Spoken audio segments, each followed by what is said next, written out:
our channel. Today Bible verse in Tamil.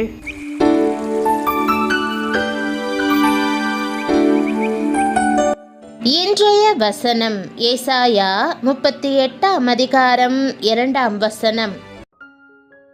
கிறிஸ்துவுக்குள் பிரியமானவர்களே, நீ உயிரோடு இருக்க மாட்டா என்று ராஜாவிடம் சொல்லப்பட்டது. ஆனால் அவன் ஒரே ஒரு காரியம் செய்தான். சுவர் பக்கமாய் திரும்பி ஜெபித்தான். அந்த ஒரு ஜெபம் மரண தீர்ப்பையே மாற்றியது. இன்று உங்கள் வாழ்க்கையிலும் அது நடக்கலாம். ஒரு ராஜா மரண தருவாயில் நின்றான். படைகள் இருந்தன, செல்வம் இருந்தது, அதிகாரம் இருந்தது.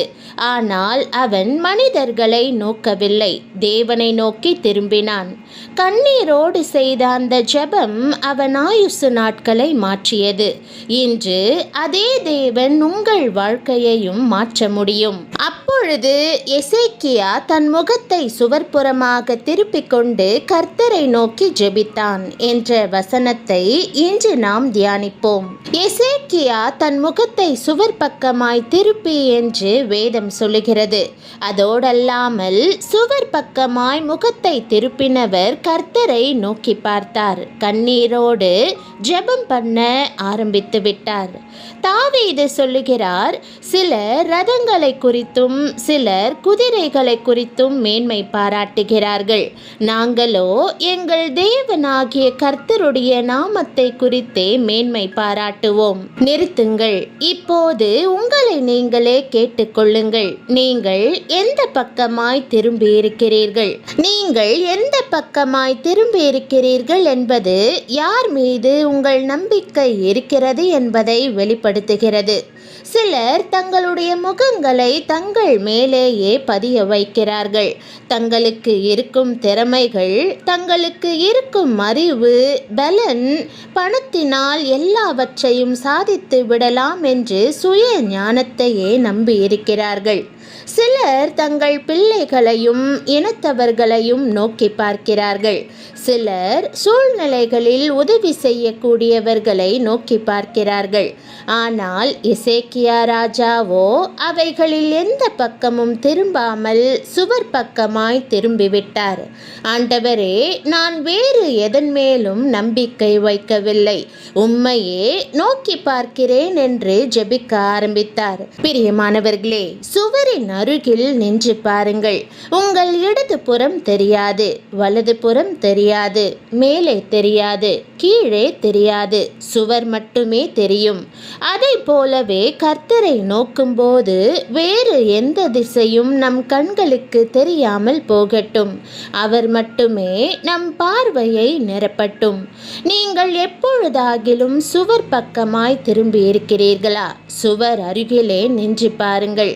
வேறு எந்த காரியத்தையும் உங்களால் பார்க்க முடியாது.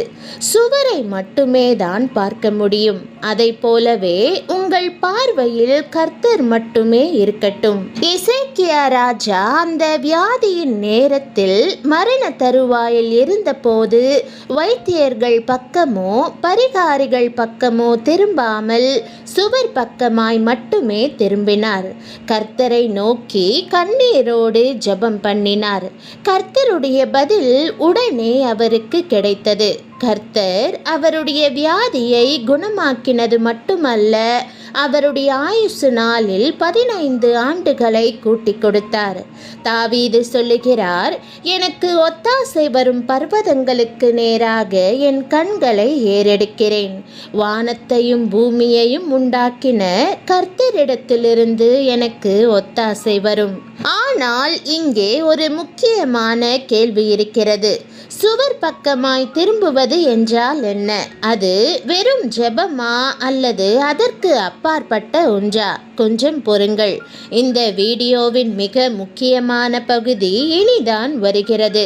ஏசாயா சொல்லுகிறார், சித்திர வேலையான விக்கிரகங்களை நம்பி வார்ப்பிக்கப்பட்ட சுரூபங்களை நோக்கி நீங்கள் எங்கள் தேவர்கள் என்று சொல்லுகிறவர்கள் பின்னடைந்து மிகவும் வெட்கப்படுவார்கள். பிரியமானவர்களே, சுயத்தை பார்க்காதேயுங்கள், இனத்தவர்களை பார்க்காதேயுங்கள், சூழ்நிலைகளை பார்க்காதேயுங்கள். சுவர் சுவர் பக்கமாய் திரும்பி கர்த்தரை நோக்கி பார்த்து ஜெபியுங்கள். சுவர் பக்கமாய் திரும்புவது என்பது வெறும் உடல் அசைவு அல்ல, அது ஒரு இருதய நிலை. எசேக்கியா தன் முகத்தை சுவர் பக்கமாய் திருப்பின போது அது ஒரு முழுமையான சரணாகதியின் அடையாளம். ஆண்டவரே, உம்மை தவிர வேறு எங்கும் என் பார்வை போகாது என்று அவர் தன் வாழ்க்கையின் மிகவும் கடினமான தருணத்தில் அறிவித்தான். எசேக்கியா ஒரு ராஜா. அவனிடம் படைகள் இருந்தன, செல்வம் இருந்தது, அதிகாரம் இருந்தது. ஆனால் மரண தருவாயில் அவன் அவை எதையும் நோக்கி பார்க்கவில்லை. ஏனென்றால் அவன் அறிந்திருந்தான், மனித பலமெல்லாம் ஒரு எல்லை வரை மட்டுமே செல்லும். அந்த எல்லையை கடக்க கர்த்தர் ஒருவரே போதுமானவர். பிரியமானவர்களே, நீங்கள் இன்று எந்த நிலையில் இருந்தாலும், வியாதியின் படுக்கையிலோ, கடனின் சுமையிலோ, உறவுகளின் குழப்பத்திலோ, எதிர்காலத்தின் பயத்திலோ உங்கள் முகத்தை சுவர் பக்கமாய் திருப்புங்கள். உங்கள் முதல் பார்வை, உங்கள் முழு நம்பிக்கை கர்த்தர் மேல் மட்டுமே நிலைத்திருக்கட்டும். எசேக்கியா சுவர் பக்கமாய் திருப்பிய போது அங்கே வேறு யாரும் இல்லை. அரண்மனையின் சத்தங்கள் இல்லை, மனித ஆலோசனைகள் இல்லை, கர்த்தருடன் மட்டுமே நெருங்கிய தனிமை. அவன் சுவர் பக்கமாய் திருப்பிய அந்த இடத்தில்தான் கர்த்தர் அவனை சந்தித்தார். சுவர் பக்கமாய் திரும்புங்கள். அந்த சுவரே உங்களுக்கும் கர்த்தரின் சந்நிதியின் வாசலாய் மாறும். பிரியமானவர்களே, இன்று நீங்களும் அந்த இடத்திற்கு வாருங்கள். உலகின் சத்தங்களை பின்னால் விட்டுவிட்டு கர்த்தரை மட்டுமே முன்னால் வையுங்கள். அவர் நேற்றும் இன்றும் என்றும் மாறாதவர். எசேக்கியாவுக்கு பதிலளித்த அதே கர்த்தர் உங்களுக்கும் பதிலளிப்பார். கர்த்தரை நம்புகிறவர்கள் என்றென்றைக்கும் அசையாமல் நிலைத்திருக்கும் சீயோன் பர்வதத்தை போல் இருப்பார்கள். இந்த வார்த்தை உங்கள் இருதயத்தை தொட்டிருந்தால் இப்போதே மற்றவர்களுக்கு ஷேர் பண்ணுங்கள். ஒருவர் இன்று சுவர் பக்கமாய் திரும்ப வேண்டியிருக்கிறது. இன்று நீங்களும் சுவர் பக்கமாய் திரும்ப தீர்மானித்திருந்தால் கமெண்டில் கர்த்தரையே நோக்கி பார்க்கிறேன் என்று எழுதுங்கள். ஜெபம். பரலோக தகப்பனே, இன்று நான் சுவர் பக்கமாய் திரும்பி உம்மை நோக்கி நிற்கிறேன். என் கண்கள் மனிதர்களை நோக்காமல், என் நம்பிக்கை சூழ்நிலைகளை நோக்காமல், என் இருதயம் உம்மை மட்டுமே நோக்கி பார்க்கட்டும். கர்த்தாவே, எசேக்கியாவை மரணத்தின் வாசலிலிருந்து திருப்பினீர். கண்ணீரின் ஜெபத்தை கேட்டீர். அதே போல் இன்று என் சத்தத்தையும் கேளும். என் வாழ்க்கையில் மனிதனால் முடியாது என்று சொல்லப்பட்ட எல்லா இடங்களிலும் உம்முடைய கிருபை வழியை திறக்கட்டும். ஆண்டவரே, நான் பயத்தை நோக்கி பார்க்க மாட்டேன். நான் பிரச்சனைகளை நோக்கி பார்க்க மாட்டேன். நான் மனித உதவியை நம்ப மாட்டேன். உம்முடைய நாமமே என் அடைக்கலம் என்று இன்று அறிக்கையிடுகிறேன். கர்த்தாவே, சுவர் மட்டுமே தெரியும் அந்த இடத்திற்கு என்னை நடத்தும். உலகத்தின் சத்தங்கள் அமைதியாகும் அந்த இடத்தில் உம்முடைய சத்தத்தை தெளிவாக கேட்கும் கிருபையை எனக்கு தாரும். இன்று இந்த ஜெபத்தில் நான் தோல்வியை அல்ல, விசுவாசத்தை தேர்ந்தெடுக்கிறேன். சந்தேகத்தை அல்ல, உம்முடைய வாக்குத்தத்தத்தை பற்றிக்கொள்கிறேன்.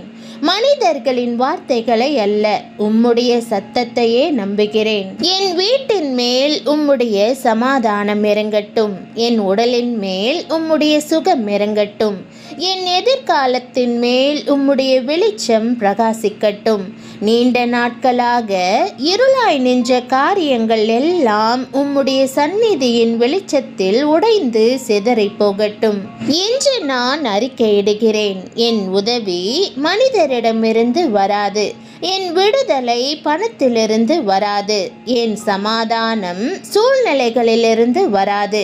வானத்தையும் பூமியையும் உண்டாக்கின கர்த்தரிடத்திலிருந்தே எனக்கு ஒத்தாசை வரும். என் வாழ்க்கையின் மூடிய கதவுகளை திறக்கும் தேவன் நீரே. என் கண்ணீரை என்னும் தேவன் நீரே. நான் சுவர் பக்கமாய் திரும்பும் இந்த நேரத்தில் நீர் என்னை விட்டுவிடாமல் சந்திக்கிற தேவன் என்று விசுவாசிக்கிறேன். இயேசுவின் நாமத்தில் ஜெபிக்கிறேன் நல்ல பிதாவே, ஆமென்.